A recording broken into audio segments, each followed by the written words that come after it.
leader of the MIB. He was looking around. Probably better than half his guys got wasted. A bunch of his cars got destroyed. But he had the tape in his hand. He looked at that and he smiled.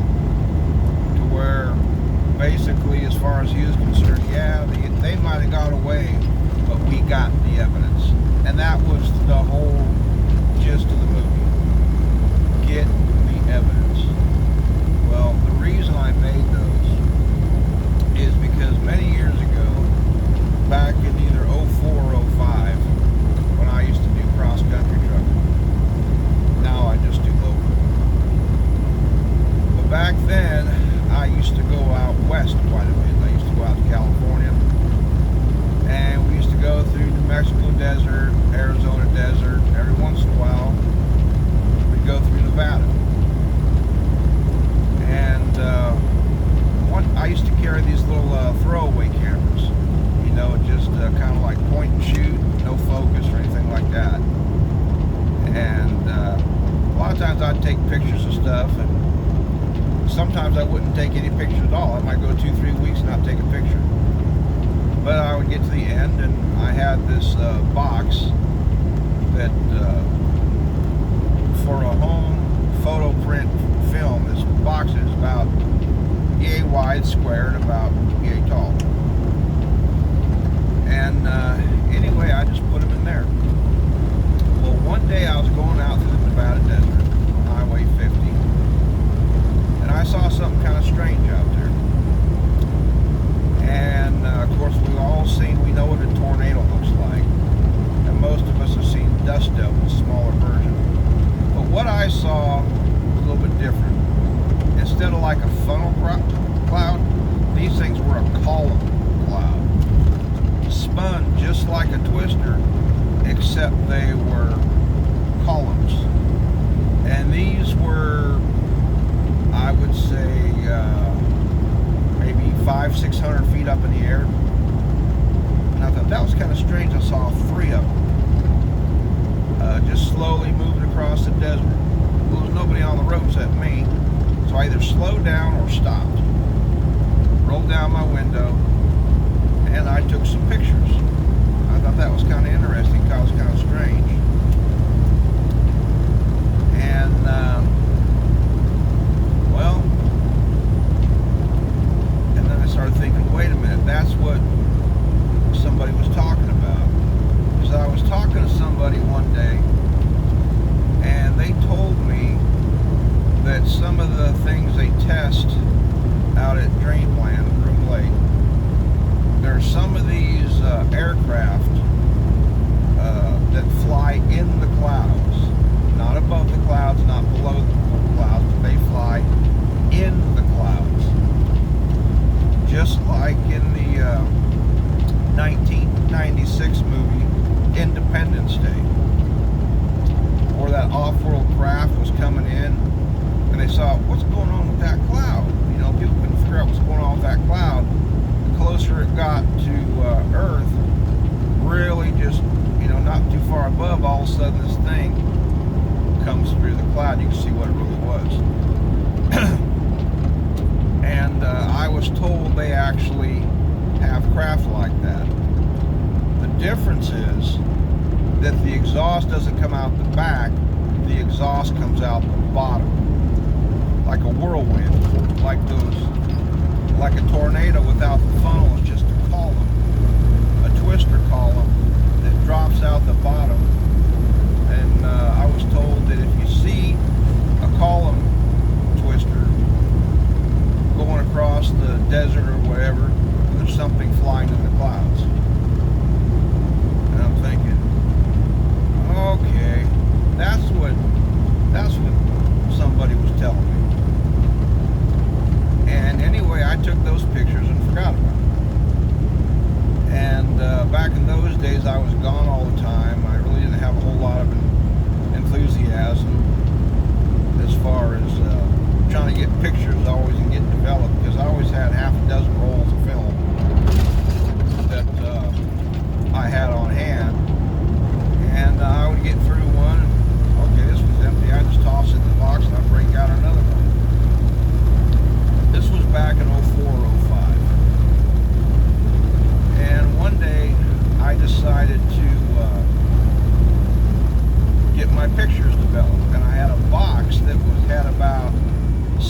or 8 of these throwaway cameras. It was undeveloped film. And I had this box up in my closet. Well, the day I decided to go up there, that box is gone. And I'm like, what the hell? And I got to thinking, well, I had told people on the phone that I saw something strange out in the desert, and I took some pictures, and I didn't think anything more about it. Just left it at that. But I communicated on an electronic device, just like on my phone here, where some folks might do it on email, some folks might do it on the phone, whatever. Now, I live in a small little town in Indiana. At the time my pictures were taken, I lived in an apartment.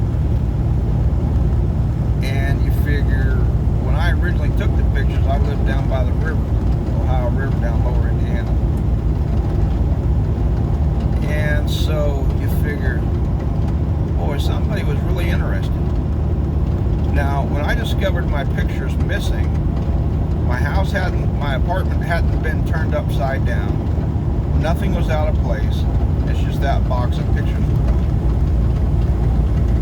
And when those boxes of pictures turned up missing, I thought I was going batty. I'm like, what the hell?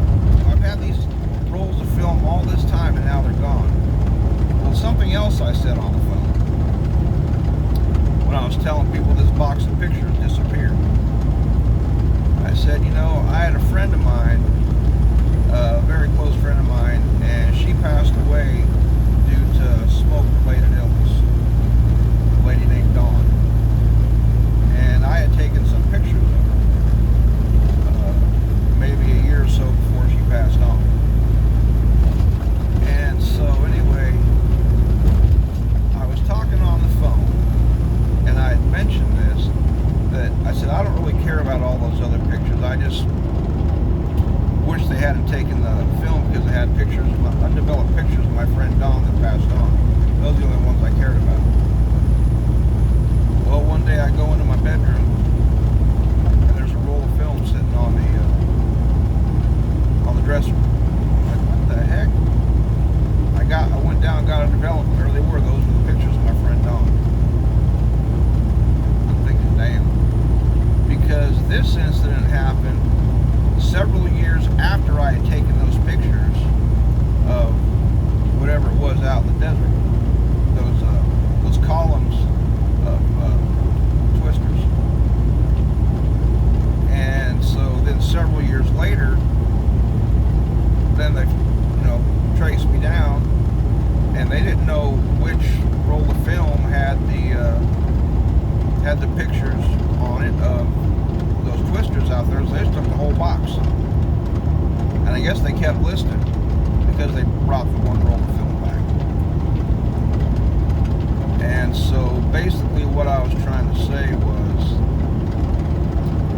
if you ever see something out of the ordinary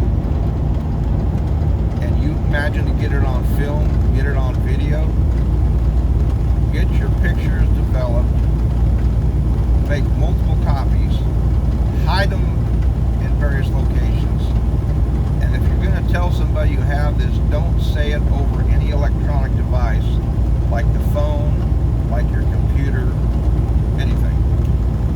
Just up close and personal, tell somebody if you want to tell somebody. If not, then don't say anything.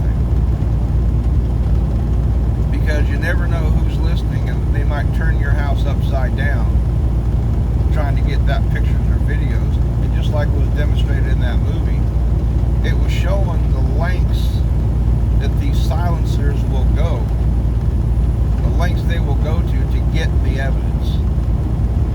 And in the movie, of course, it's Hollywood, but in the movie, the guy didn't care that half his cars got destroyed, a bunch of his guys got capped, all this damage that was done. They didn't care about that. All they cared was that little piece of video.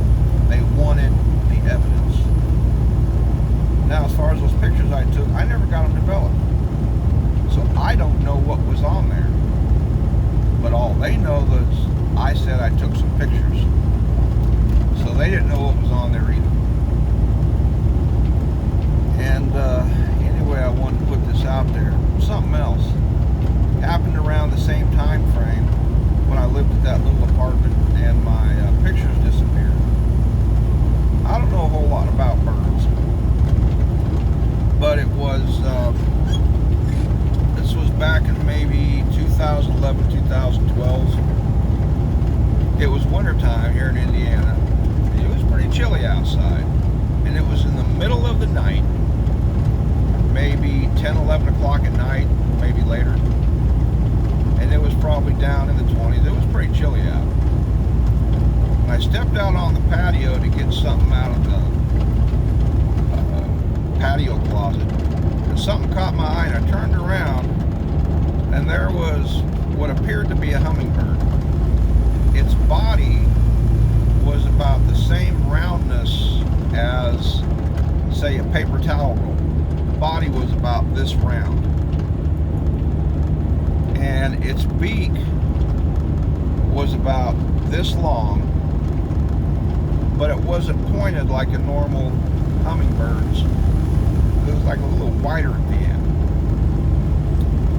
And from its nose to its backside was probably about that long. About 6, maybe 7 inches long. Maybe probably about, I'd say about that long. About 6 inches. And its wingspan, one wing, because they were going at 90 miles a minute, one wing was probably about yay long. Maybe 6 inches or so. It had a wingspan of about yay. It's just like, I've never seen a hummingbird that damn big. And what it did, it kept beating on my window, kept running into my window like that. Bap, bap, bap, bap, bap, bap, bap, bap, bap. I turned around like, what the hell? All of a sudden it backed off and took off. Now, I don't know much about hummingbirds, but I've never seen hummingbirds to come out late at night, and I've never seen hummingbird that big. So it kind of made me wonder if it was kind of a drone who was keeping an eye on me. I don't know.